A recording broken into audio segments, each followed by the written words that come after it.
Hey everyone, welcome to Mythic Pursuit. It's November, that means a new month and a new contest. We're doing a drawing again, so to enter the drawing, all you have to do is comment on a video, and each video you comment on in the month of November gets you a submission in the drawing. And then subscribers at the end of the month automatically get 2 bids in the drawing. So let's see what you can win. We have an alternate art Lotus Cobra,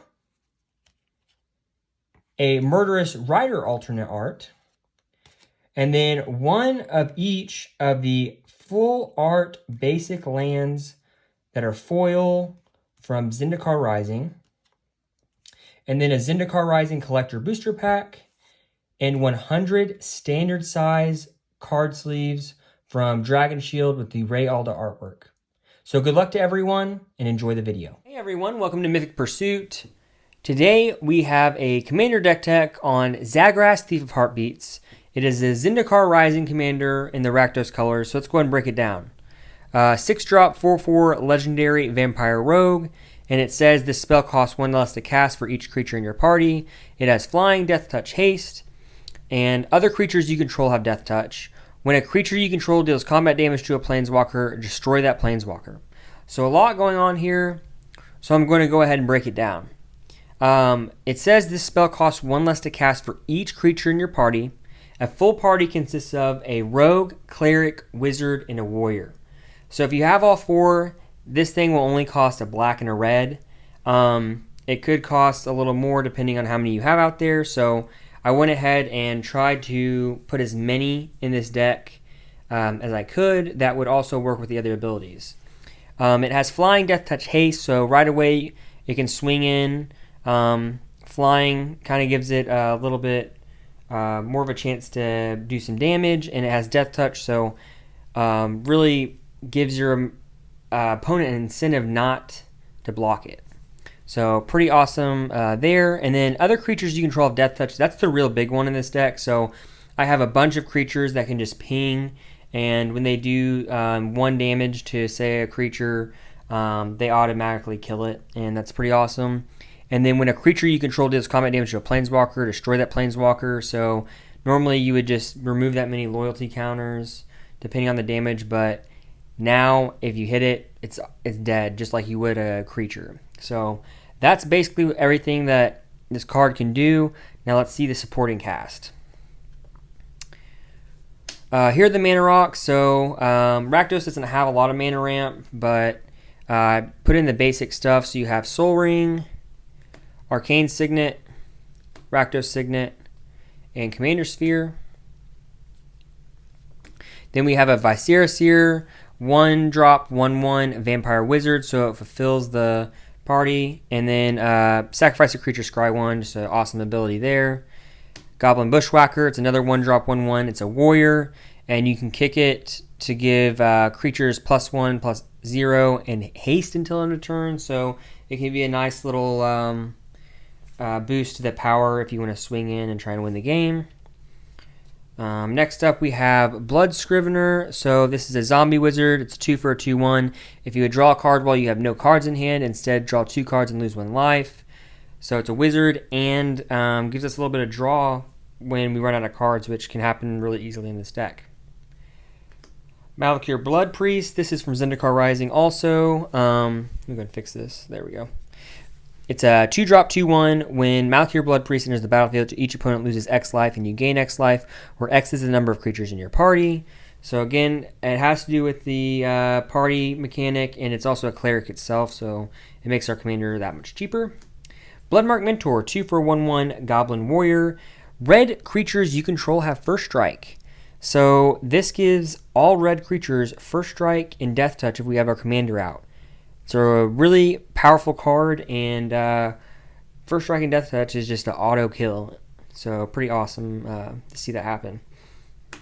Mindblade Render, 2 for a 1/3 Azra Warrior. When your opponents are dealt combat damage, if any of that damage was dealt by a warrior, you draw a card and lose 1 life. So we run a bunch of warriors in this deck because that's one of the party members.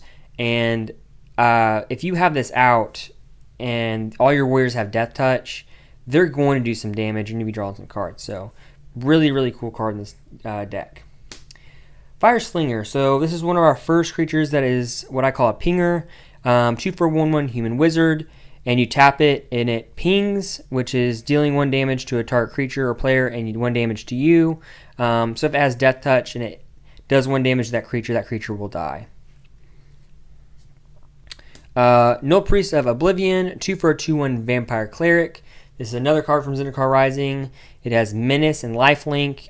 You can kick it for 4, and when Null Priest of Oblivion enters the battlefield, if it was kicked, return target creature card from your graveyard to the battlefield. Then we have Harsh Mentor, 2 for a 2/2 Human Cleric. When an opponent activates an ability of an artifact, creature, or land on the battlefield, if it isn't a mana ability, Harsh Mentor deals 2 damage to that player. Dark Confidant, one of the best cards in Magic in my opinion. It's 2 for a 2/1 Human Wizard.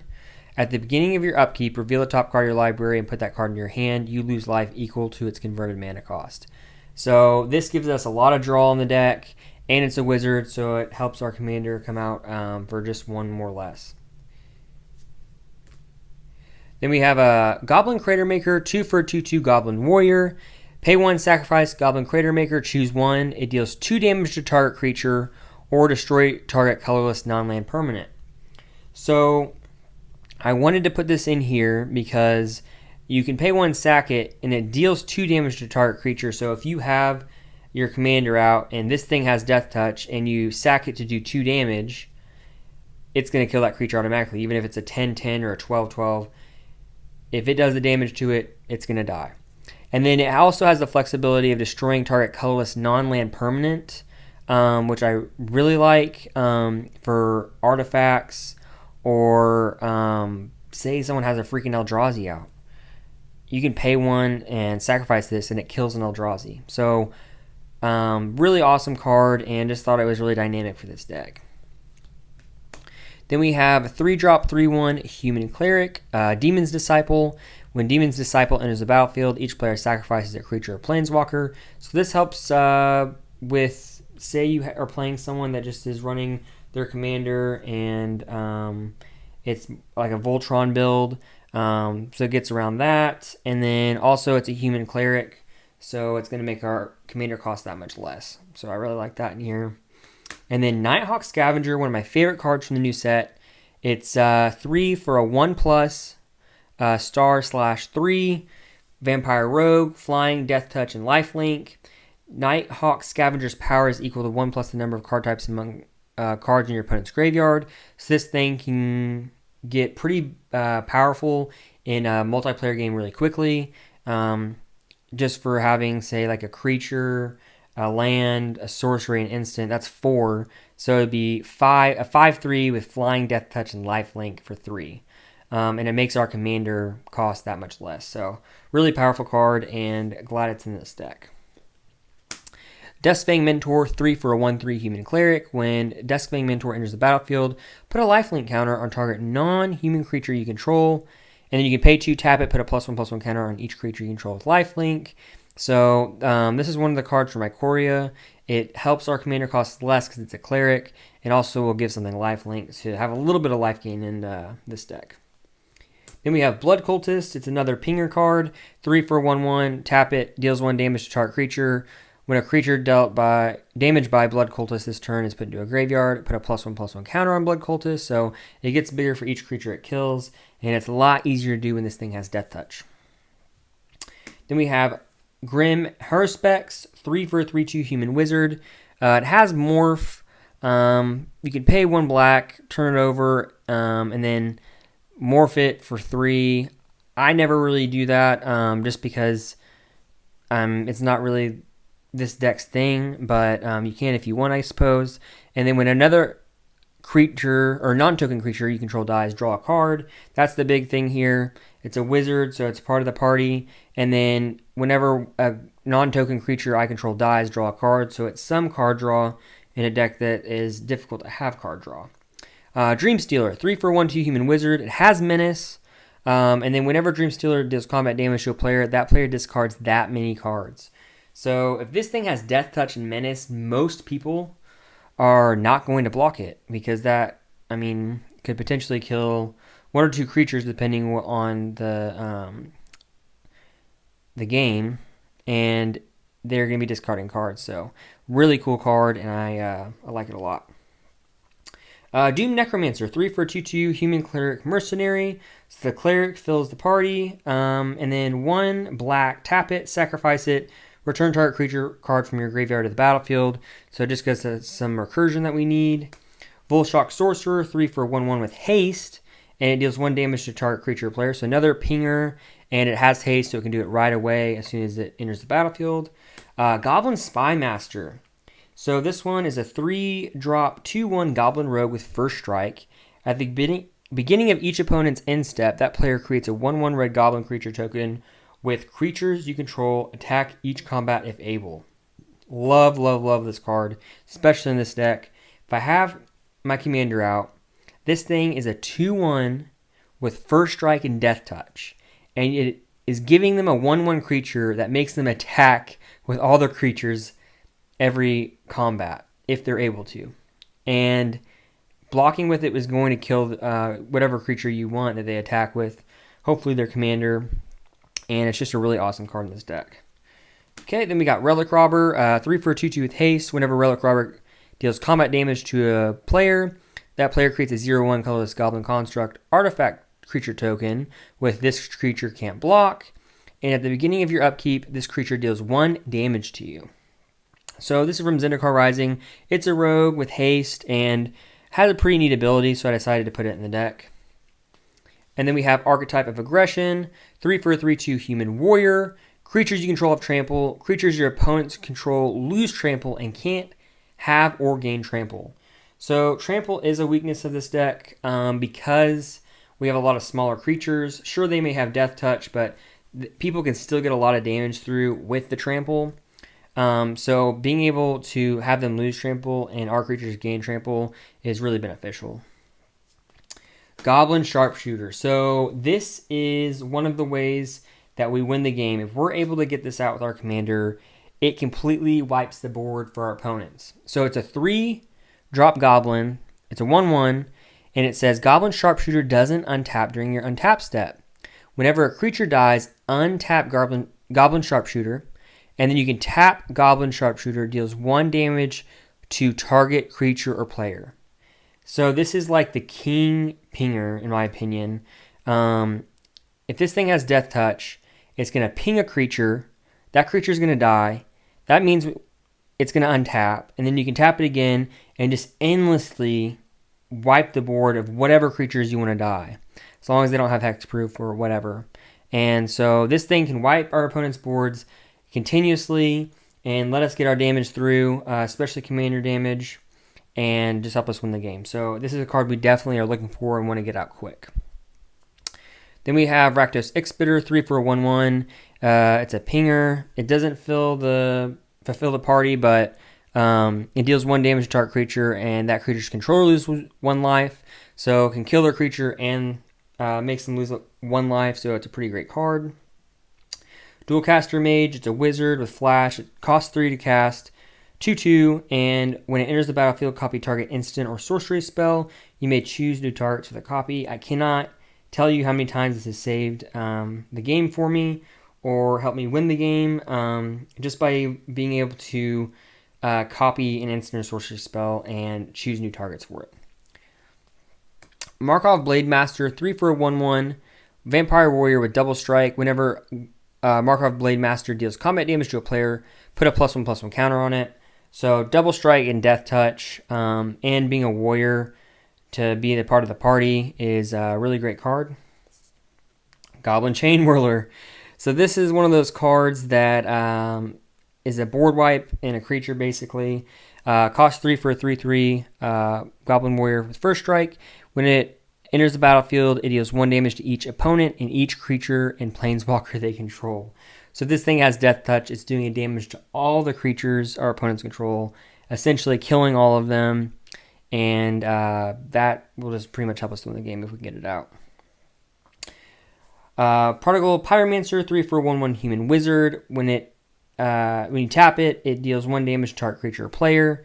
So again, death touch, automatic kill. Hooded Blightfang, 3 for a 1/4 with death touch. Whenever a creature you control with Death Touch attacks, each opponent loses 1 life and you gain 1 life. When a creature you control with Death Touch deals damage to a planeswalker, destroy that planeswalker. So this is similar to our commander. However, whenever you attack with a creature with Death Touch, they automatically lose a life and you gain a life. So it's some life gain, life drain built in. And most of all of our creatures are going to have Death Touch if we have our commander out. Croon Outlaw. It's 3 for a 2/2 with first strike. It's a human rogue werewolf. At the beginning of your upkeep, if no spells were cast last turn, transform Croon Outlaw. So this thing could be a 3/3 or a 2/2 with first strike, and it's a rogue. Or if you transform it, it turns into a 3/3 with double strike. And each werewolf you control can't be blocked except by 2 or more creatures. I think this is the only werewolf in the deck, if I'm not mistaken. But still, to have Death Touch and double strike or first strike is really great. And it's a rogue. Okay. Dante, Lord of Luxury, 4 for a 2/3 with Death Touch.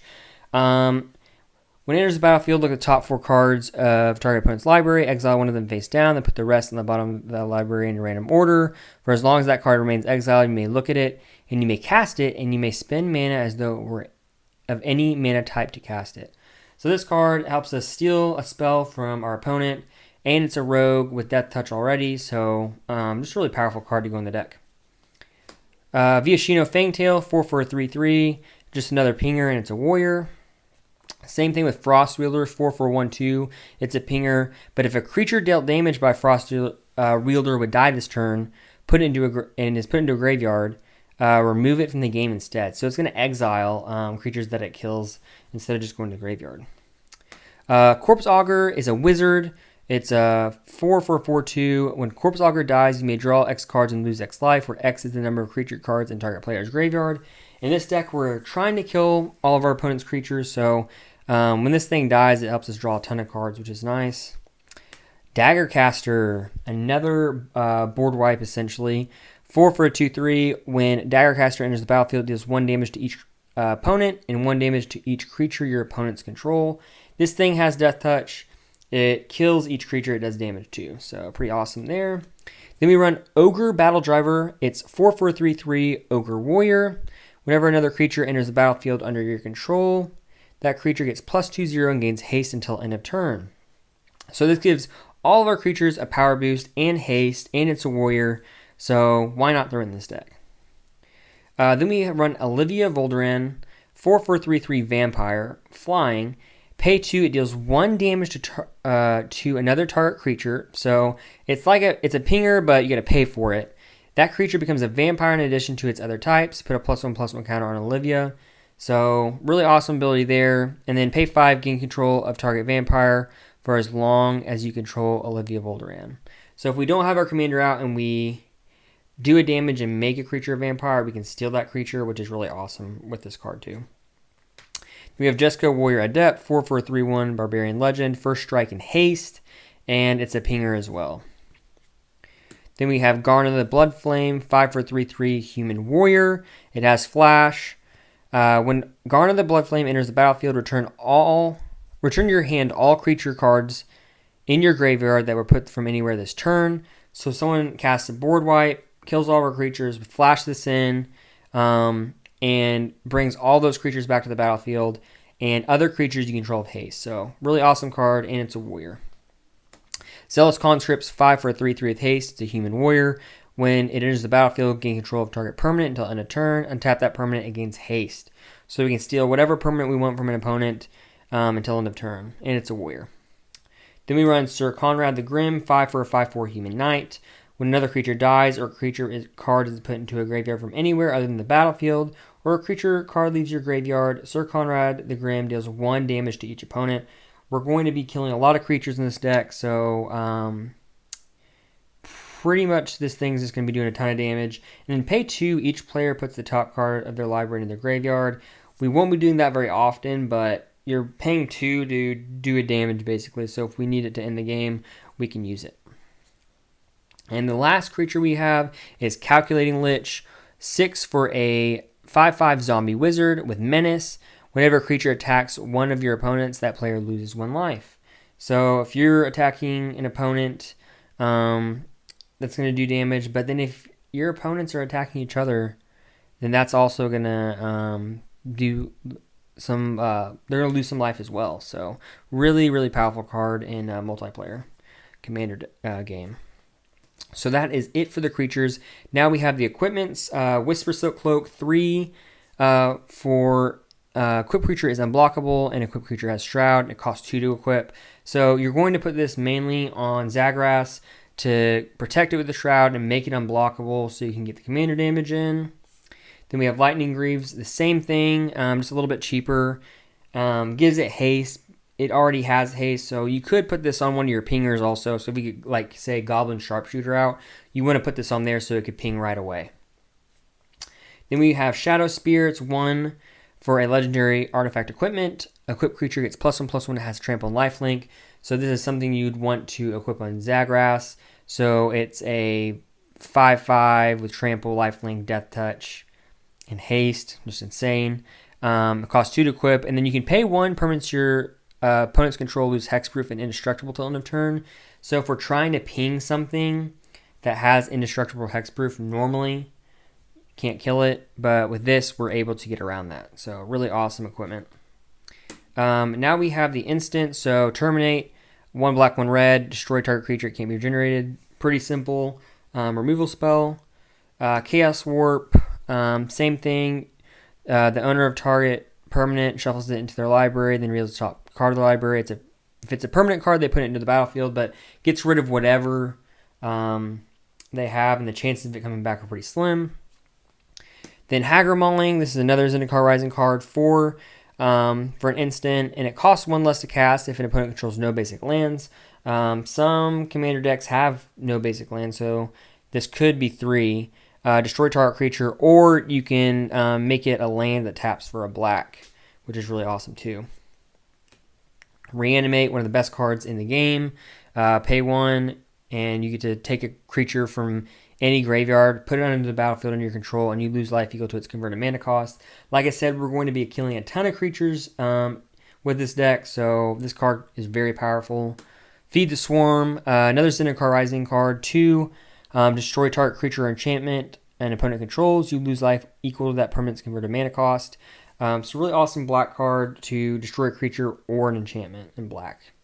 Bitter Ordeal. Not a lot of people play this from what I've seen, but I really like it. You search target player's library for a card and remove that card from the game. Then that player shuffles his or her library. It has Gravestorm, so you play this spell, or when you play this spell, copy it for each permanent put into a graveyard this turn. You may choose new targets for the copies. So, like I said, we're going to be pinging and killing a ton of creatures, and you get to search target player's library for a card and remove it from the game. But whenever a creature or a permanent has gone to the graveyard, you get to copy this spell. So normally you get to do it multiple times with this deck. Pretty awesome to see. Dead of Winter. So it's a 3-drop. All non-snow creatures get -X until end of turn, where X is the number of snow permanents you control. All of my basic lands, so the mountains and swamps, are snow-covered mountains and swamps. I think I'm running a little over 20 in here. So most of the time I get at least 3 or 4, if not more. And this thing is just a great board wipe. That's pretty cheap for 3. Grim Tutor. Search the library for a card for 3 and put that card in your hand. Then shuffle your library, you lose 3 life. Pulled this from one of the booster boxes from M21 and thought it'd go great in this deck so we could find Goblin Sharpshooter or one of the cards we need to win the game. Widespread Brutality. It's a 4-drop from War of the Spark, amass 2. So you're going to make a zombie army with 2+1/+1 counters. And then that army deals damage equal to its power to each non-army creature. So this includes your creatures, but if you have Zagras out, it's going to wipe the board entirely except for it. So it can be a pretty powerful card. Coveted Prize. 5 for a sorcery. It can cost 1 less to cast for each creature in your party. So this thing, if you have all 4 types out, it could end up costing 1 black. Search your library for a card, put it in your hand, then shuffle your library. If you have a full party, you may cast a spell, converted mana cost 4 less from your hand without paying its mana cost. So just an insane tutor, especially in this deck. Deadly Alliance, another party spell, costs 1 less to cast for each creature in your party, destroy target creature or planeswalker. Thwart the Grave, another party spell, return target creature card, and up to 1 target cleric, rogue, warrior, or wizard card from your graveyard to the battlefield, and it costs 1 less to cast for each creature in your party. And the only enchantment running here is Revel the Riches. It's a 5-drop. Whenever a creature an opponent controls dies, create a colorless treasure token or artifact token, tap it, sacrifice this creature, or sacrifice this artifact, add 1 mana of any color to your mana pool. At the beginning of your upkeep, if you control 10 or more treasures, you win the game. So if we're pinging our opponent's creatures, or we play a board wipe, and at least 10 of them die, and we get those treasure tokens, at the beginning of our upkeep, we're going to win the game. So this is definitely one of our win conditions in this deck. Okay, so that was everything minus the lands. We're going to go ahead and go through them now. These are the non-basic lands. So we have Shadowblood Ridge, Graven Cairns, however you say that, Foreboding Ruins, Blood Crypt, Command Tower, of course, Canyon Slow, and Temple of Malice. And this is my promo, actually, from the new Theros set that I got at pre-release, which is really cool. And then Blackcleave Cliffs, I pulled that out of the box. You probably watched it on the channel. And then, like I said, I run the snow-covered swamps and mountains just because they're beautiful, and for Dead of Winter to do the board wipe. So that is the entire deck. Let me know what you think. Give me comments and feedback if I could change anything, and what you like in the deck, what you don't like. Like the video, subscribe to the channel if you haven't already. Thank you all for watching, and I'll see you next time.